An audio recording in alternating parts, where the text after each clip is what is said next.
ఇక్కడ ఉన్నటువంటి కొంతమంది కాంగ్రెస్ పార్టీ యొక్క నాయకులు కాకమ్మ కూతలు కూస్తా ఉన్నారు. నరేంద్ర మోడీ గారు ఈ యొక్క హైదరాబాద్కి రావడానికి అవకాశం లేదని మాట్లాడుతూ ఉన్నారు. ఏ రకంగా వస్తూ ఉన్నారు, ఏం మొహం పెట్టుకొని మాట్లాడుతూ ఉన్నారని చెప్పి ప్రశ్నిస్తూ ఉన్నటువంటి పరిస్థితి. ఈరోజు ఈ యొక్క కాంగ్రెస్ పార్టీకి నేను సూటిగా ప్రశ్నిస్తూ ఉన్నాను. ఈరోజు మీరు తెలంగాణ రాష్ట్రంలో ఉన్నటువంటి గిరిజన బిడ్డల కోసం అని చెప్పేసి చేవెళ్ళ ట్రైబల్ డిక్లరేషన్ అనేటువంటి పేరు మీద మీరు ఇచ్చినటువంటి హామీలు ఏ ఒక్కటంటే ఒక్కటి కూడా ఎందుకు నెరవేర్చలేదని చెప్పేసి మీ అందరినీ కూడా అడుగుతా ఉన్నాను కాంగ్రెస్ పార్టీకి. కాబట్టి మీరు గిరిజన బిడ్డలకు ఇస్తా అన్నటువంటి ఈ యొక్క 3 ఎకరాల భూమి ఏమైందని చెప్పి కాంగ్రెస్ నేను అడుగుతా ఉన్నాను. మరి దాంతోపాటుగా ఈ రాష్ట్రంలో ఉన్నటువంటి గత అనేక సంవత్సరాలుగా పోడు సాగు చేసుకొని జీవనాన్ని గడుపుతా ఉన్నటువంటి నా గిరిజన బిడ్డలకి పోడు పట్టాలు ఇస్తా అన్నారు, ఎందుకు ఇవ్వలేదు అనేటువంటి విషయానికి సమాధానం చెప్పాల్సిన బాధ్యత కాంగ్రెస్ పార్టీ మీద ఉందని చెప్పి కూడా నేను తెలియజేస్తా ఉన్నాను. మరి దాంతో పాటుగా నా గిరిజనుల బిడ్డలకని చెప్పి అంబేద్కర్ అభయహస్తం పేరు మీద 12 లక్షల రూపాయలు ఆర్థిక సాయం అందిస్తా అన్నారు, ఎందుకు అందియలేదనేటువంటి విషయాన్ని సమాధానం చెప్పాల్సిందిగా కాంగ్రెస్ పార్టీని నేను ప్రశ్నిస్తా ఉన్నా. దాంతో పాటుగా సమ్మక్క సారక్క పేర్ల మీద గిరిజన గ్రామీణాభివృద్ధి పథకం ద్వారా ప్రతి గిరిజన తాండాకి, ప్రతి గిరిజన గూడెంకి, ప్రతి చెంచు పెంటకి కూడా 25 లక్షల రూపాయలు ఇస్తానంట అని చెప్పిండు అభివృద్ధి కోసం. ఏ ఒక్క గ్రామం అంటే ఒక్క గ్రామానికి కూడా ఇవ్వలేదు, ఎందుకు ఇవ్వలేదని చెప్పి అడుగుతా ఉన్నాను.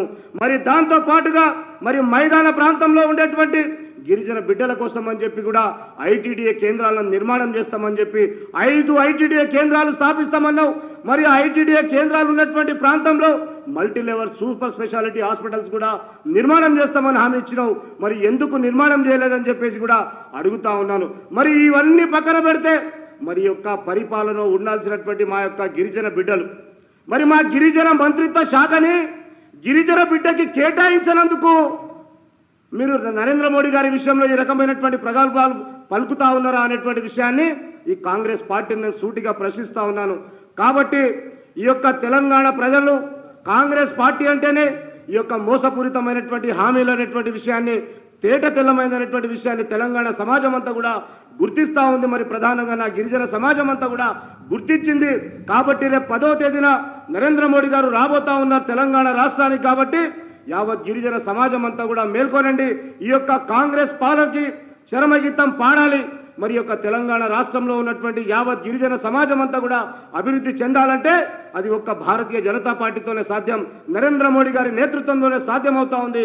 ఈ తెలంగాణ రాష్ట్రంలో రామచంద్రరావు గారి నాయకత్వంలో ఖచ్చితంగా రానున్నటువంటి రోజుల్లో భారతీయ జనతా పార్టీ ప్రభుత్వం రాబోతా ఉందనేటువంటి విషయాన్ని కూడా నిన్న జరిగినటువంటి 5 రాష్ట్రాల యొక్క ఎన్నికల ఫలితాలలో పశ్చిమ బెంగాల్ కావచ్చు, పుదుచ్చేరి కావచ్చు, అస్సాం కావచ్చు, భారతీయ జనతా పార్టీ సాధించినటువంటి సీట్లు, ఆ యొక్క ప్రభుత్వాలు చూస్తే మీ అందరికి కూడా కనబడతా ఉన్నటువంటి విషయాన్ని మీ అందరితో కూడా మనవి చేస్తూ మీరందరూ కూడా పెద్ద ఎత్తున పాల్గొనాలని చెప్పి మరొక్కసారి యావత్ గిరిజన సమాజానికి నేను పిలుపునిస్తా ఉన్నాను. భారత్ మాతాకి జై.